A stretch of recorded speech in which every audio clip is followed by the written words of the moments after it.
Now, Roma Wines present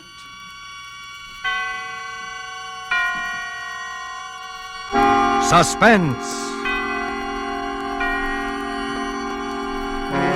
Tonight, My Wife, Geraldine, starring Edward G. Robinson. Suspense is presented for your enjoyment by Roma Wines. That's R-O-M-A, Roma Wines. Those excellent California wines that can add so much pleasantness to the way you live, to your happiness in entertaining guests, to your enjoyment of everyday meals. Yes, right now a glassful would be very pleasant as Roma Wines bring you Suspense. This is the Man in Black, here for the Roma Wine Company of Fresno, California, to raise the curtain on another study in suspense. Tonight from Hollywood, Roma Wines bring you a star, Mr. Edward G. Robinson, in the story of an amazing hoax and a phantom love that led a man along the steep and dangerous bypaths of sanity. And so with My Wife, Geraldine, and with the performance of Edward G. Robinson in the role of Geraldine's husband, we again hope to keep you in suspense.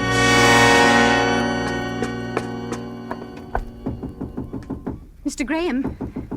Mr. Graham. I know you're in there, Mr. Graham. You'd better open up. It's important. All right, I'll use my passkey then. Oh, why are you sitting in the dark, Mr. Graham? Go away. Leave me alone. I've something to tell you. How can you sit here in the dark alone at a time like this? Gives me the creeps. Where's that light switch? Now, isn't that better with the lights on? What do you want? Why do you keep bothering me? I told you I'm not hungry. All right. I just brought this soup along in case. Now, listen to what I have to say, Mr. Graham. Well, I can't very well help myself, can I? That detective is coming back for you. He'll be here in just a few minutes. Why are you telling me this? I don't know. It won't do you any good unless I want it to. What are you driving at? Did you kill your wife, Mr. Graham? Oh, that's a good one. And the others. Did you really kill all those women? All what women? They say you're that wife killer. The one the newspapers call the Black Widower. Well, aren't you afraid being all alone in the same room with the Black Widower? No, not exactly. Besides, they say he only kills women he's married to. Well, then I should propose to you without further delay, Miss Barton. Please, please don't joke. There's not time for it. I know a way for you to get out without being seen. There are police all around the house, but I know a way. I'm not interested. I wasn't going to tell you anyway. Not unless I discovered it wasn't true. About your being that murderer. Well, the police say I killed Geraldine. They ought to know. They found her body, Mr. Graham. Found her. Found Geraldine. No. This is too good. Who identified her? You? You forget, Mr. Graham. I scarcely ever saw her close enough to identify her. Yes, but you did see her.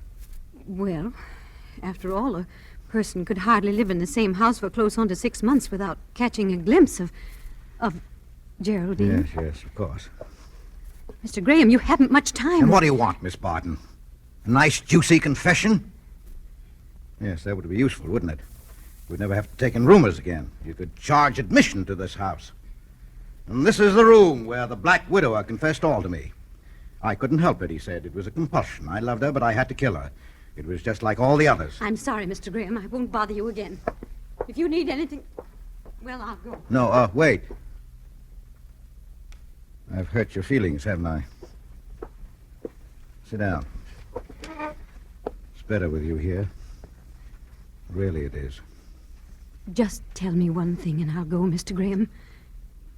Did you kill her? Not the others, but her. Well, why Geraldine, especially? Because you loved her so. It was the most beautiful thing that ever happened to me. Sharing your happiness with her. The talks we used to have about her. The way you used to... Oh, stop it. I'm sorry. I'll tell you. You won't believe it, but I'll tell you. Oh, please do, Mr. Graham. And, this may seem strange, but I shall have to exact a solemn promise from you never to tell anyone what I'm about to reveal. I suppose it's wrong, but very well. You have my promise. Well, to begin with, I couldn't possibly have killed Geraldine. Then they've made a mistake. She's still alive. No, she's not alive. Oh, you knew that all along? Of course.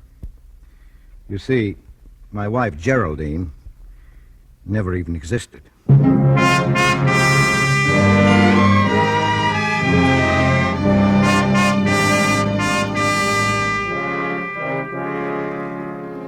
Tonight for Suspense, Roma Wines are bringing you as star Mr. Edward G. Robinson, whom you have heard in the prologue to My Wife, Geraldine, a radio play by Robert Tallman from a story by Lawrence Marcus.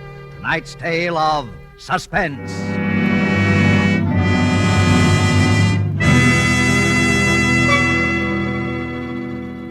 This is Truman Bradley for Roma Wines. To millions all over the world, the name Elsa Maxwell stands for gracious hospitality. Her suggestions on entertaining are eagerly sought, and here's an especially timely one. Planning a simple dinner for friends during these days of food rationing calls for imagination. Yet any hostess can compliment family and guests and make simple foods temptingly attractive. I suggest the simple and inexpensive touch that Roma lends, making party fare out of the most ordinary supper. Serve cool Roma red Burgundy with the meal. If possible, too, dine by candlelight. The tart piquancy of deliciously robust Roma California Burgundy, and the soft, flattering lighting heightens the pleasure of dining. Remember, though, the important thing is to serve and enjoy good Roma wine with the dinner.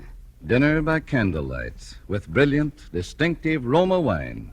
Truly an appealing idea.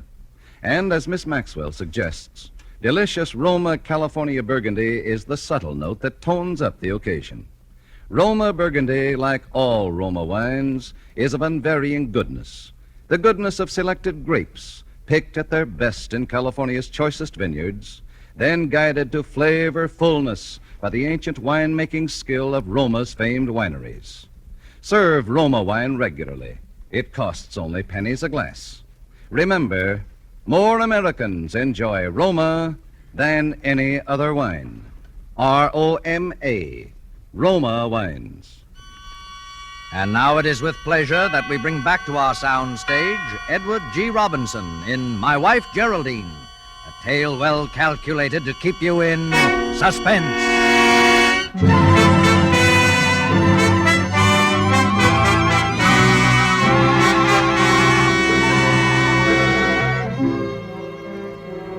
I'd better go back to the beginning, before Geraldine, shall we say.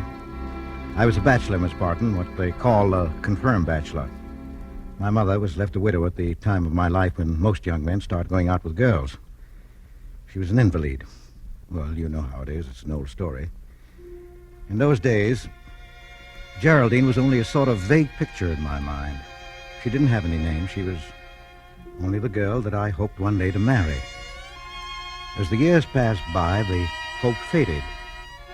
But as it faded, the image of the girl became more vivid. I'd always admired Geraldine Farrar, and so I named my dream girl Geraldine. I used to ride the commuting train to my job in the city, and I got to know all the regular commuters who rode in the same smoking car. They were all married men, and... Good morning, Holmes. Oh. Morning, Jackson. Smith. Hello, Graham. Oh. Say, fellas, did I tell you my wife's expecting again? You don't say. Well, congratulations, Smith, old boy. Thanks. How's about a bet? $5 says it's another girl. I'm betting on twins. Odds 1,000,000 to 1. What's your bet, Graham? Oh, my bet? Oh, well, I don't have any children, you see, and What's your wife raise? Pekingese poodles? Yeah. Now that I think of it, you've never mentioned your wife in all the times we've been riding together, Graham. Well, my wife, Geraldine, I'll show you her picture someday. She must be a raving beauty, or Graham wouldn't be so quiet about it. Huh, fellas? I always knew Graham was nursing some secret. Now it's out. An extravagant wife. No, Geraldine is not extravagant. I don't like your tone of voice, Holmes. You're speaking of my wife. Oh, no, wait a minute. He was only kidding. I can see you haven't been married very long, Graham. I don't believe he's married at all. Oh, you don't? Well, let me tell you something. Not all marriages are like yours. Some people stay in love. I think I may safely say that Geraldine and I will always be in love.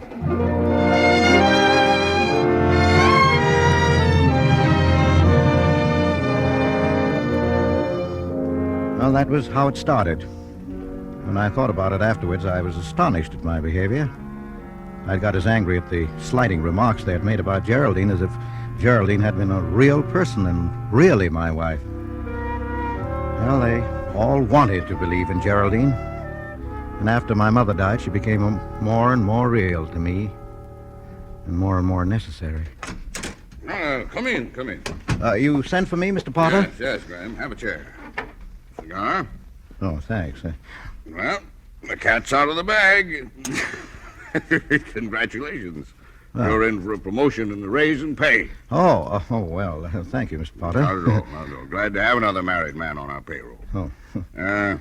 Just a technicality, Graham. Yes, sir. So as to justify this raise with our main office, will you bring around your marriage license? Yes, but, Mr. It's Potter... a company rule, Graham.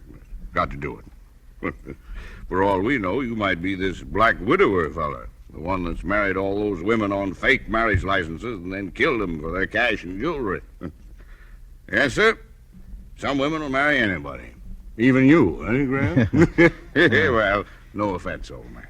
Well, I guess I better be getting back to the job. Yeah, that's the spirit. Don't forget that marriage license. No, sir, I won't forget.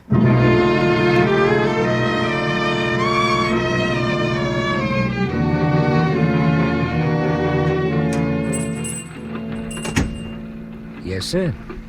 Are you, Fred Bell? Yeah? Well, look, I'm in sort of a spot. You know, I've just changed jobs, and for the record, you understand, I have to show them my marriage license. And by George, I've lost it, and I don't know what to do. Who sent you here, mister? A fellow roomer, my hotel, Frank McGuire. Oh. Well, you know, I'm sticking my neck way out on this. It's going to cost you dough.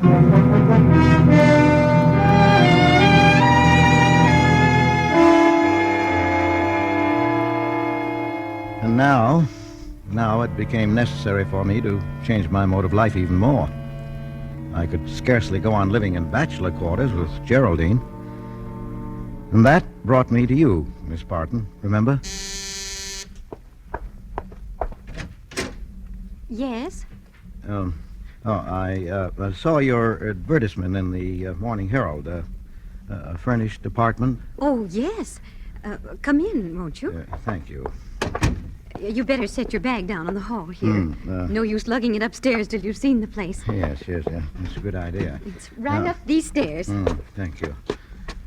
Is it just you alone? Oh, no. Myself and wife. Oh. Well, she works late in a war plant, so she gave me the rather unpleasant job of finding a place. Well, this is it. 2 rooms and a small kitchen. Oh. The bath's in there. Yes. Looks very nice. It's a good vanity table for your wife. Oh, yes. I'm sure she'd like that especially. There's plenty of closet space for her clothes. Her clothes? Well, if she's anything like most women, I'll bet that isn't all of her clothes in that one suitcase. No, of course not. Oh, goodness, no. Well, I don't give a hang for clothes myself. Maybe that's why I'm an old maid. Oh, no, you don't. Well, what is the rent? $10 a week. That we could get more, but since your wife Yes, is... well, all right, I'll take it. Here's the first month's rent. Well, I'd better give you a receipt for this. Well, it's not necessary, but my wife likes to hang on to such things for some reason. So you better make it out to her. Mrs. Graham, Geraldine Graham. All right, Mr. Graham. And now I better go back to our old place and bring over the rest of our clothes.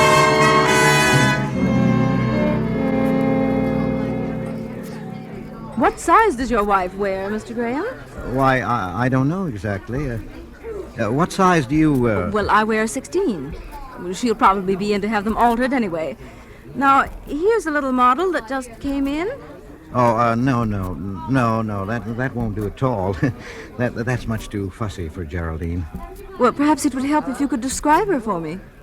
Well, she has a kind of a gentle dignity in bearing, if you know what I mean. Her hair is taffy-colored with little gold lights in it. And her eyes. Her eyes are a kind of a luminous gray-green color. Some days they look green, and other days they're gray with gold flecks in them. Her features are delicate, but strongly molded. Sensitive, but not fragile. And her skin is fair, almost translucent, with just a sprinkling of freckles when she's been out in the sun for a day. She tries to cover them up, of course, as all women do, and she's, well, she's not exactly... How long have you been married? What? Why, only a short time. I thought so. Well, I'm not much good at describing people, especially people I know awfully well. On the contrary, you're almost too good at it. You've made me feel I've met her.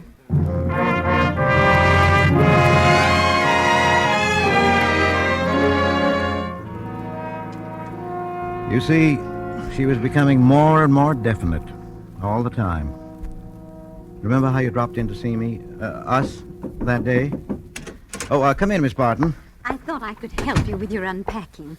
Well, perhaps you could help with my wife's things. She gets home so late, I'd like to have everything arranged for her. Oh, what lovely clothes. And that suit. Yes. Why, just look at that suit. It's new, isn't it? Well, I think it is. I'm not sure. Of course it is. This is the suit I've had my eye on. I wanted it for Easter. Oh, I'm so sorry. Why, she's just my size, too. Why, yes, I believe she is. Well, she must be just about my coloring, too, judging from her clothes. Well, yes, there is something about the hair and eyes. Oh, I can't wait to see what she's like. Well, don't be surprised if you don't see her for some time. She comes in quite late and leaves so early in the morning that sometimes even I wonder if she's really been home or if I just imagined it. Well, I must say, you're a gentleman to put up with it. Well, she gets a kick out of this war job. And after all, it's only for the duration. You must be very much in love, Mr. Graham. Well, Geraldine and I are an unusual couple, Miss Barton. But so far, I believe that our marriage is an unqualified success.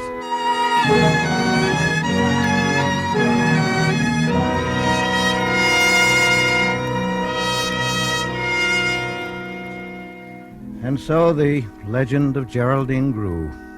The fellows at my office used to kid me about my ideal marriage. Hey, Jack, what's the matter with Graham? He hasn't phoned his wife for nearly an hour. Oh, come now. Maybe they had a fight. Not Romeo and Geraldine, Graham. How do you do it, Graham? Well, my wife broke a plate over my head at our honeymoon breakfast, and we've had to buy 3 new sets of dishes every year, ever since. How do I do it? Well, watch this. I'll give you a lesson. I pick up the phone and dial a number at random. It was a little act I put on every day for their benefit. Unique Garage, Harry speaking. Hello, darling. You still love me? Hey, you got the wrong party, bud. This is the Unique Garage. Of course I do. Huh? Say it again, honey, just like that. Okay, you dumb. This is the Unique Garage, Harry speaking. Now, what do you want? Of course I don't mind you buying a new hat. Was it the crazy little one with the bird on it? The one you told me about? Listen, I got no time for gags. Are you a friend of somebody here? Well, what do you say we go out to a show tonight and break it in, hmm? Break what in? Why, of course I've missed you. I can't be away from you for 10 seconds without feeling lost and lonely. Darling. I'm sorry, darling, but I got a heavy date tonight at the El Morocco. Goodbye, you lush. Oh, honey, you haven't been seeing him again. Yes, I know he's a friend of your sister. Yes, I mean your sister Geraldine, but... I know Geraldine, but I don't want that man around the house. Hmm? Yes, always and always, darling. Goodbye. How clever I thought myself that day, injecting that little discordant note, just that hint of jealousy into my one-sided conversation with Geraldine. How could I have known that it would be used against me later? How could I have known that my whole new life was to fall to pieces? Because it was that afternoon that the accident happened. A piece of equipment struck me in the head. When I regained consciousness, Mr. Potter was sitting beside my bed there in the company hospital. Well, where is she? Look, she's got to be notified, old fella. Next to kin, you know. It's the law, I believe. If she isn't at home... Now, please don't ask me any more questions. Now, look here, Graham. Forget that I'm your employer. Think of me as a friend. You can tell me. What is it? Has she left you? No. Well, then where is she? Well, I won't say any more. I was going to tell you everything, but I know you wouldn't believe me. I'll just say this. There's no use you're looking for her. You won't find her. You don't want the police mixed up in this, do you, Graham? Oh, I don't care. I'll go to prison. I'll do whatever I must, but I won't answer any more questions about Geraldine.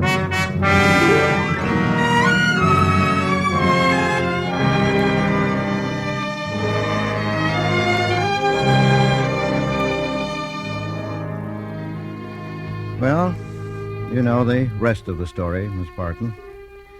When they released me from the hospital this morning, I knew it was only a matter of time until I'd be arrested for the murder of Geraldine. I didn't know they'd find her body quite so soon. But I'm rather glad they did. Now my secret will never be known. Geraldine is as real in death as she was to me in life. Oh, Mr. Graham, aren't you glad you told me your story? Yes. Yes, I knew you'd understand somehow. Yes, but remember your promise. But, Mr. Graham, you can't let yourself be hanged for the murder of a woman who never existed. Now listen to me. When that detective comes back, tell him all these things. No, I will not, Miss Barton. Let them think I'm the Black Widower. Oh, but... I even forged the marriage license. Oh, Mr. Graham, And if only I'd known the police you then. description. No, it's all too perfect. Apparently, this Black Widower and I look startlingly alike.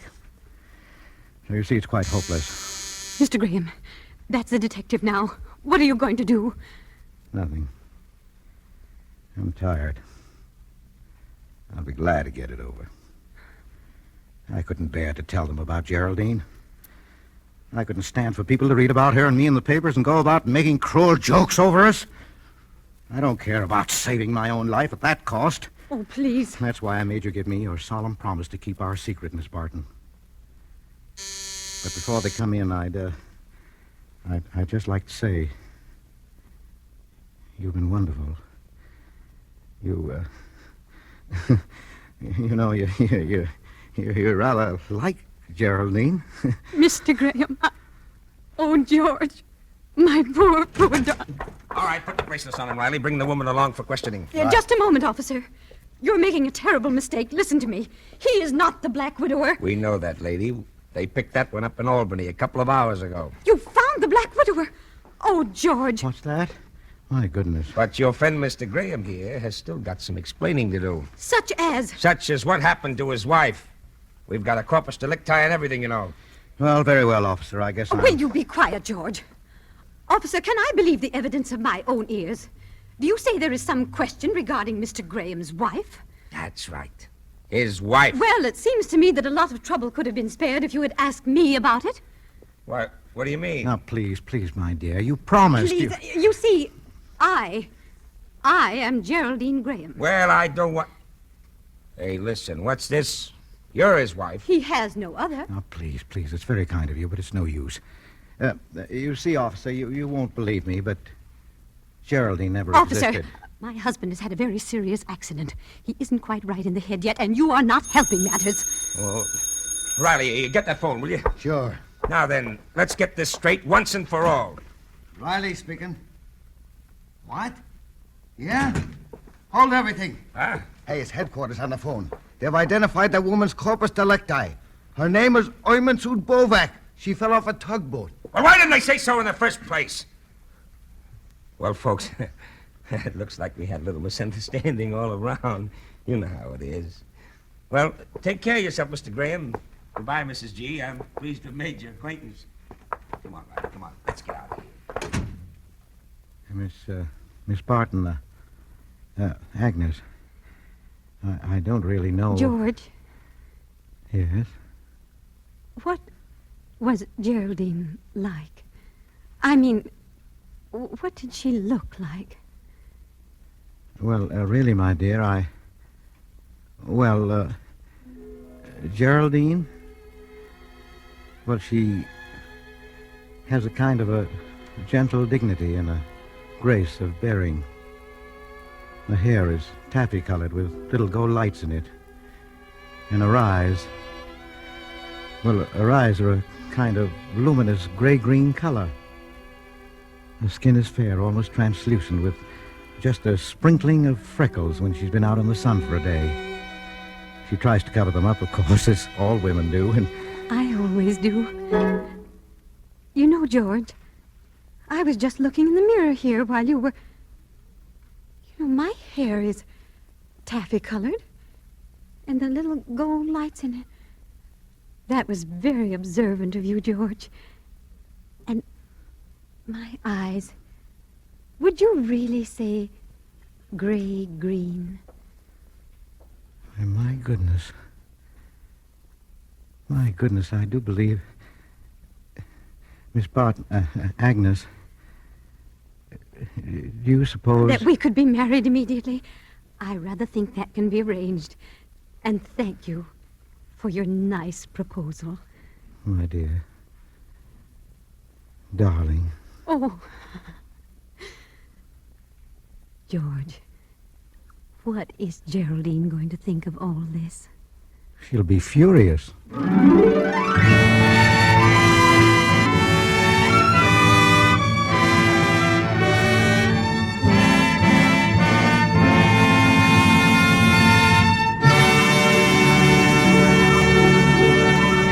And so closes My Wife, Geraldine, starring Edward G. Robinson. Jeanette Nolan appeared as Agnes opposite Mr. Robinson in tonight's study in Suspense.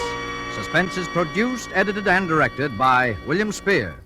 Before Mr. Robinson returns to our microphone, this is Truman Bradley for Roma Wines. One woman recognized as knowing all the niceties of entertaining is the world-famous hostess, Miss Elsa Maxwell. She has this to say about simple wartime entertaining. Good friends and good Roma sherry. These are the makings of a pleasant evening. Roma California sherry is ideal for any occasion, before dinner with appetizers or during friendly afternoon or evening visits. You and your guests will enjoy the light, nut-like flavor of glorious amber-colored Roma sherry. And for fullest enjoyment, serve cool. Delicious and distinguished as they are, Roma wines cost only pennies a glass. Serve and enjoy them often. Remember, more Americans enjoy Roma than any other wine. R-O-M-A, Roma Wines. And next time you use vermouth, sweet or dry, choose Roma vermouth. Zestful, full-flavored Roma vermouth is blended, mellowed, and developed with all the traditional wine-making skill of Roma wineries, yet surprisingly low-priced. Try Roma vermouth soon, won't you? This is Edward G. Robinson. I have certainly enjoyed appearing here this evening on Suspense, and I want to tell you how much I'm looking forward to hearing next week's broadcast in this series. My friend James M. Cain, who wrote Double Indemnity, in the film version of which I had the honor of appearing this year, is the author of another wonderful suspense story called Love's Lovely Counterfeit. You will hear it next Thursday, and your star will be Mr. Humphrey Bogart. Remember him?